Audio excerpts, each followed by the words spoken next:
Jadi pada saat kita berbicara perihal Adam ditunjuk sebagai khalifah Allah di muka bumi, bahwa Allah akan mengendatakan wa itu qala rabbuka lil malaikati inni ja'ilu fil ardi khalifah. Ini yang ditunjuk itu irungin Nabi Adam gitu loh. Ingsun Allah hendak akan menjadikan seorang khalifah di muka bumi, yaitu Adam. Terus kowe nyapo melu-melu dadi Adam. Ini sedikit dasar bahwa saben orang tuh khalifah. Supaya jadi khalifah seperti apa? Ya mengenal khalifah yang hak wenang sah, kan gitu mestinya lanjutannya. Sebenarnya di balik ayat ini ada sesuatu. Jadi apakah sebelum Nabi Adam itu gak ada manusia? Ayat ini menunjuk sudah banyak. Maka apa engkau hendak menjadikan di muka bumi ini manusia untuk menjadi salah satu khalifah, untuk menjadi khalifah engkau? Kenapa engkau menjadikan manusia itu? Kenapa engkau menjadikan khalifah dari manusia? Bebasnya begini, kenapa engkau akan menjadikan wakil engkau dari manusia yang perbuatannya manusia itu adalah wayus wikul dima? Mereka itu saling membunuh, mereka itu saling jegal, mereka itu saling memfitnah, mereka itu saling mengolok, mereka merusak bumi. Kenapa? Protes sama malaikat. Malaikat itu siapa? Orang yang iman, sadar kemalaikatan, sadar tentang keruhan. Ini menunjukkan berarti sebelumnya sudah banyak manusia. Sebagai khalifah yang nggak pernah berhenti. Kalimat Quran itu tatro, tataro, mutawatir.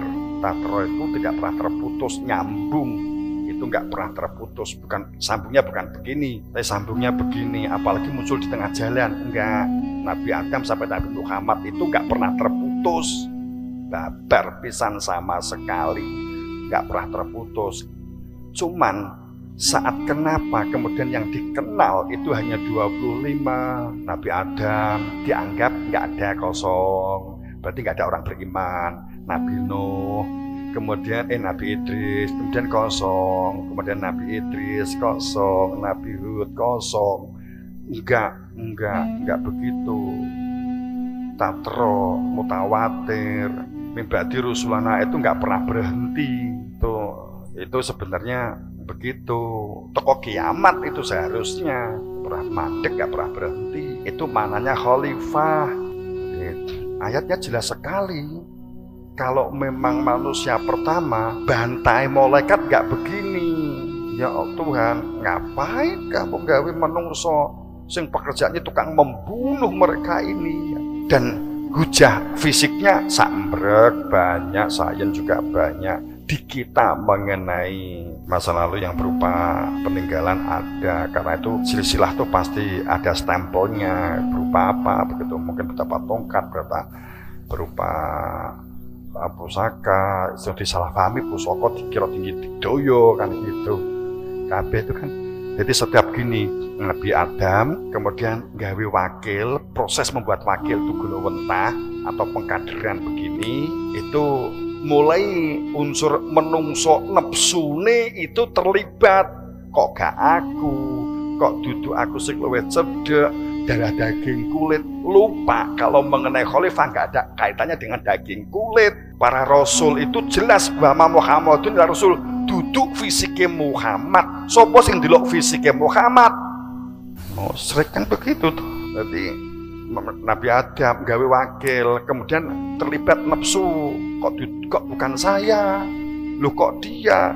Kok jek muda? Lu kok goblok, kan begitu. Lu kok pendidikannya mung TK, nggak percaya, sehingga dia gawe buku dewi, rumusnya buku dewi, membuat rumusan sendiri, nggak mau berpegang pada yang ditunjuk. Begitu terus, akhirnya membuat buku, dikumpulkan, kita sepakat ini apa ini? Sanadnya jelas, hadis Adam jelas, kan gitu. Ya wes nek ngono, kalau begitu sudah. Berarti ini benar, kita sepakati ini benar ya, benar. Semoga Allah mengikuti kesepakatan kita ya. Ya, kan begitu. Ternyata enggak, Allah punya wakil. Tapi kemudian enggak nampak karena manusia mengabaikan. Setahun, 2 tahun, 3 tahun, 4 tahun, 5 tahun, 6 tahun, 7 tahun, 10 tahun, 20 tahun, mulai goncang. Lah. Kok setiap orang kok punya pemikiran dewe ini budrek. Akhirnya begitu ambigu, tidak pasti muncul. Akhirnya mereka berharap, ya Allah, datangkan kami generasi jauh Rasul seperti pendahulu kami yang memiliki Rasul utusan engkau sehingga kami berada di dalam petunjuk. Setelah didatangkan benar, nolak lagi, begitu terus. Muncullah Nabi Idris, mulai banyak yang terima karena keadaan goncang, diterima. Nabi Idris wakilnya nggak diterima, begitu seterusnya. Akhirnya yang menerima nggak banyak, 1-2, yang lainnya budaya Idris, kan begitu. Kemudian Nabi Dzulkifli nggak menerima pelanjutnya, akhirnya gawe budaya Dzulkifli, budaya Buddha. Nggak terima Nabi Ibrahim, pelanjutnya nggak terima, akhirnya budaya Hindu. Nggak terima, akhirnya budaya Isa. Nggak mengenal Isanya. Kalau mengenal Isa ya berarti mengenal pelanjutnya. Nabi Muhammad nggak terima, akhirnya budaya Muhammad, budaya Islam, tapi nggak mengenal sebenarnya, kan gitu. Terus begitu gitu. Tapi bukan berarti skeptis ya, ini kan kita logis, ayatnya juga dasarnya begitu semua gitu.